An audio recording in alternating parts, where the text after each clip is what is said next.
China వాళ్ళు one of the biggest step తీసుకున్నారు. ఎందుకు ఎవరు మాట్లాడతలేరు దీని గురించి నాకు అర్థమైతలే.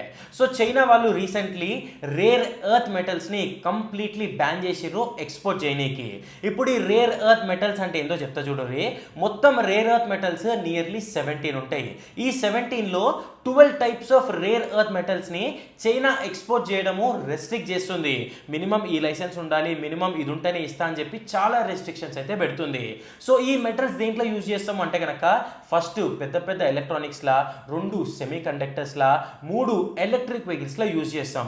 ఇట్లా ఎందుకు చేస్తుంది అంటే యూఎస్ఏ వాళ్ళు చైనా మీద తారీఫ్ వేసారు కదా, అస్సలు చెప్పి తింటలేరని చెప్పి మీ పడతా అని చెప్పి చైనా వాళ్ళు సీదా వార్కి దిగారు. మొత్తం రేర్ ఎర్త్ మెటల్స్ మొత్తం A to Z రెస్ట్రిక్ట్ చేస్తారు. సో ఇది బయట దొరకదా అంటే 100% దొరకదు. ఎందుకంటే మొత్తం వరల్డ్లో 60 నుంచి 70% of entire rare earth metals China దగ్గరనే ఉన్నాయి. అండ్ దీనివల్ల ఈ రేర్ ఎర్త్ మెటల్స్ ప్రైజెస్ అనేవి 40 నుంచి 50% పెరిగిపోయింది. ఆల్రెడీ ఏప్రిల్లో 5 రేర్ ఎర్త్ మెటల్స్ని బ్యాన్ చేసిరు, రిస్ట్రిక్ట్ చేసిరు. మళ్ళీ ఇప్పుడు ఇంకో 7 అంటే మొత్తం 12 రేర్ ఎర్త్ మెటల్స్ని చైనా వాళ్ళైతే రిస్ట్రిక్ట్ చేసిరు. సో దీనికి సొల్యూషనే లేదా అంటే నా సైడ్ నుంచి 2 నుంచి 3 సొల్యూషన్ చెప్తా, ఒక్కసారి వినండి. First international collaboration. ఇప్పుడు ఈ రేర్ ఎర్త్ మెటల్స్ మన దగ్గర 2 ఉన్నాయి. వేరే దేశంలో 1, 2, 3, ఇంకేదో దేశంలో 1, 2 కొంచెమైనా ఉంటుంది కదా. సో వేరే దేశాలతో మనం ఒక కొలాబరేటివ్ మీటింగ్ పెట్టుకుంటే దీని గురించి బెటర్ ఉంటుంది. సెకండ్ వచ్చేసి new mining project. India culture అనేది చాలా రిచ్, ఇండియా ల్యాండ్ అనేది చాలా అంటే చాలా హెరిటేజ్.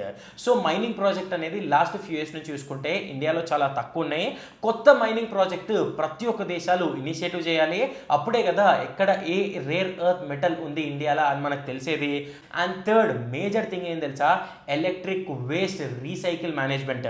ఇప్పుడు ఫర్ ఎగ్జాంపుల్ ఇప్పుడు మనం రేర్ ఎర్త్ మెటల్ ఏదన్నా కార్లో వాడినాం, లేదంటే ఏదైనా ఎలక్ట్రానిక్ ఐటమ్స్లో వాడినాం అనుకో, ఇప్పుడు ఈ ఎలక్ట్రానిక్స్ సర్టెన్ టైం తర్వాత, ఈ కార్ సర్టెన్ టైం తర్వాత రీసైకిల్ అవుతుంది కదా.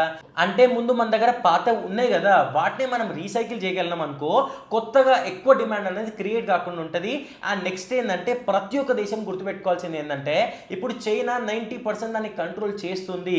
ఫ్యూచర్లో ఆగిపోతే ఇట్లా మనకు కొంచెం టైం ఉండాలి. సో ఎక్కడైతే మన ప్రొడక్షన్ లేదు, ఎక్కడైతే మన దగ్గర ఈ రిసోర్స్ లేదు అంటే 100% దాని సప్లై చూసుకోవాలి కదా.